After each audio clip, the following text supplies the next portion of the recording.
Hello again, friends. Welcome back for another video on end time prophecy. In this video, I'm going to expose the abomination of desolation.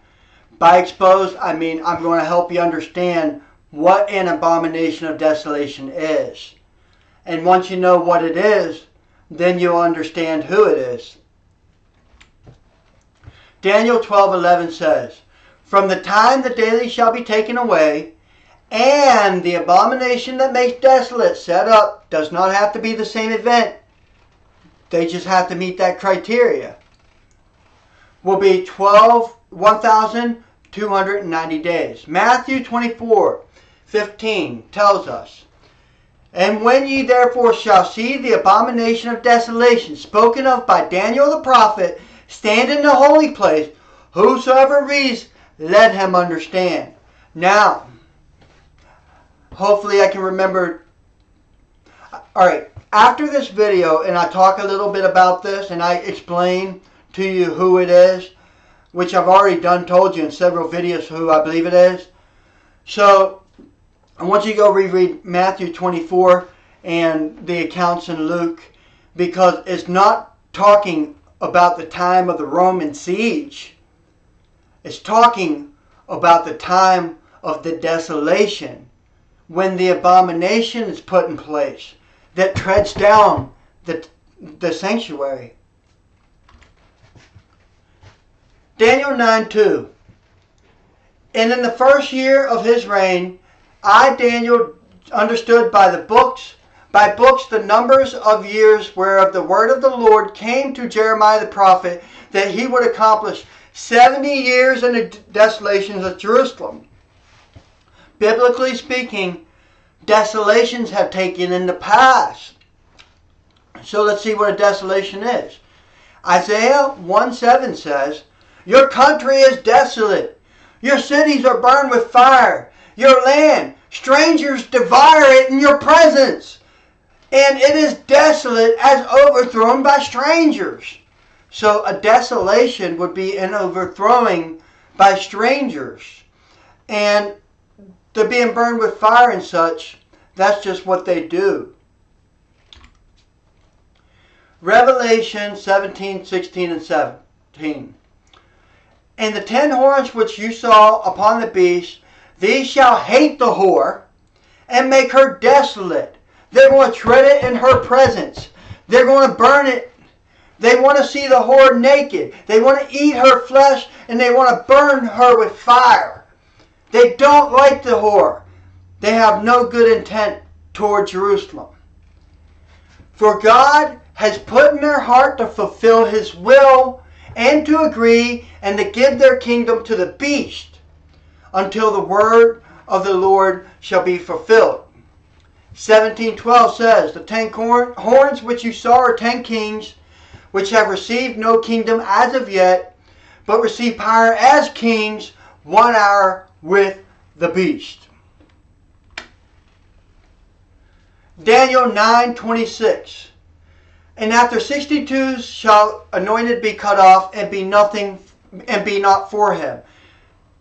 This has to go with our 70 weeks prophecy series, where I have to do a correct interpretation of the 70 weeks prophecy, because there's some misinterpretations in there.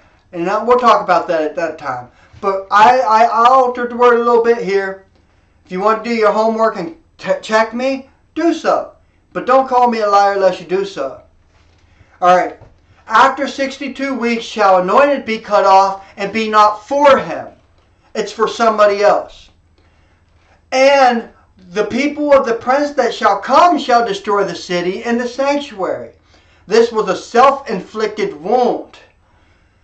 "And the end thereof with a flood, and until the end of the war desolations are determined." So it's saying right here that sacrifice is being taken away because desolations are determined. The abomination hasn't been set up yet, but it is to come. Daniel 11:31. "And arms shall stand on his part, and they shall pollute the sanctuary of strength, and take away the daily, and they shall give place to the abomination that makes desolate." Alright, two two things we can talk about right here. It looks like a single event, right? Wrong. Two ways you can read this. First off, by their being present prevents the daily. So by them being present takes it away. It's not going to be established as long as they're present. That's the way I believe it's interpreted.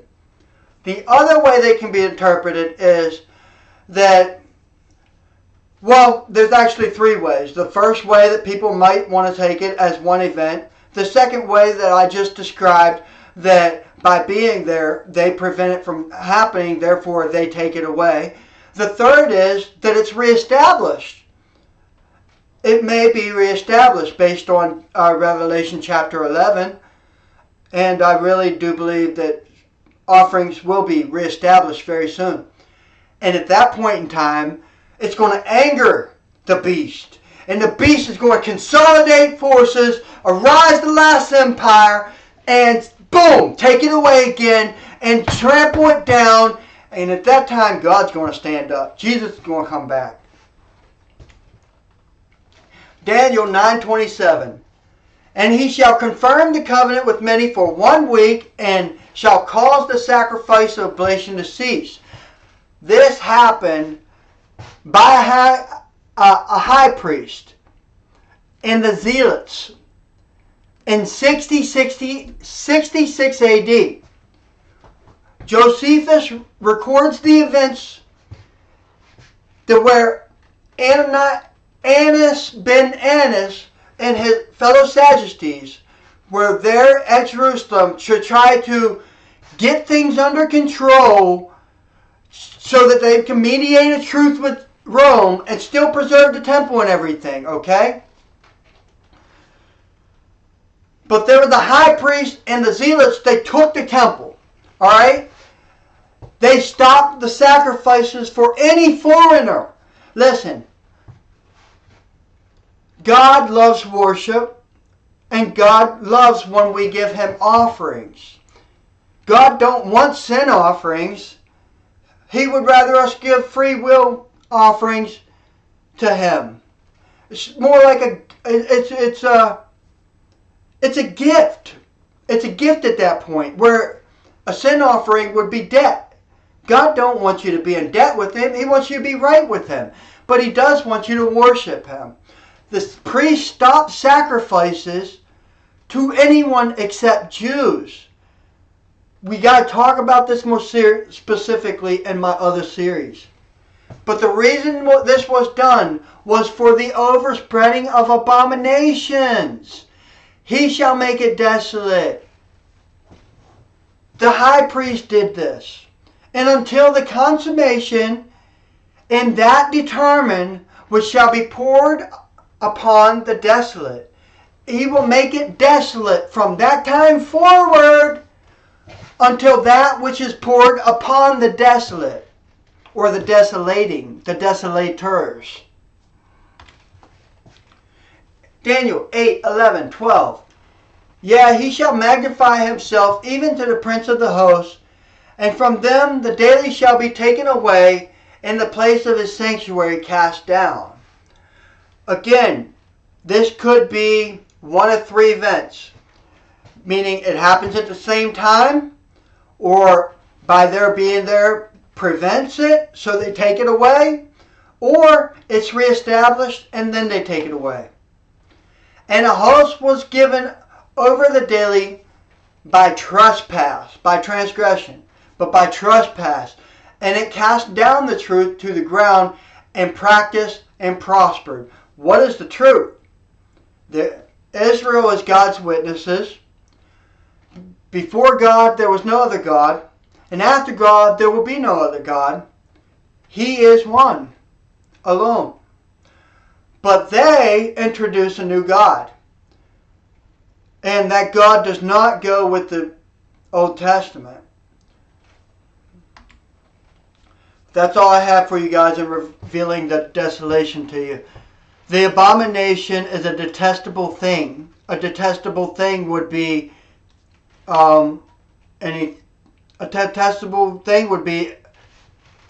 other God other than the true God, and exalting that God in contrast to the only true God.